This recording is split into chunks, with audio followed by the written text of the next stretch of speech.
கப்பலில் வேலை செய்யும் போது பாதுகாப்பு முதல் முக்கியம்.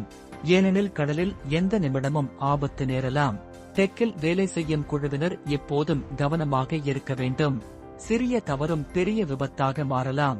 ஒருவர் தவறி கடலில் விழுந்தால் முதலில் அதை கவனிக்க வேண்டும். அதுவே அவர் உயிரை காக்க முக்கியப்படியாக அமையும்.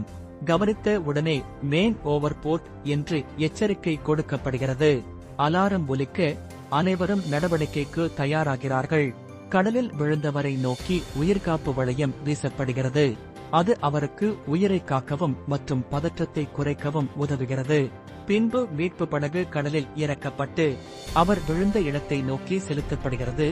ஒவ்வொரு வினாடியும் உயிருக்கு முக்கியமானது. கப்பல் வரும் வரை நீச்சல் தெரிந்து இருப்பது கட்டாயமான ஒன்று. சரியான பயிற்சி மற்றும் பாதுகாப்பு விதிகள் உயிரை காக்கின்றன. கடலில் வேலை செய்ய பாதுகாப்பு விதிமுறை முக்கியமான ஒன்றாகும். இதுபோல நிறைய பயனுள்ள வீடியோஸ்க்கு சப்ஸ்கிரைப் கார்த்திக் ட்ரைனர் சேனல்.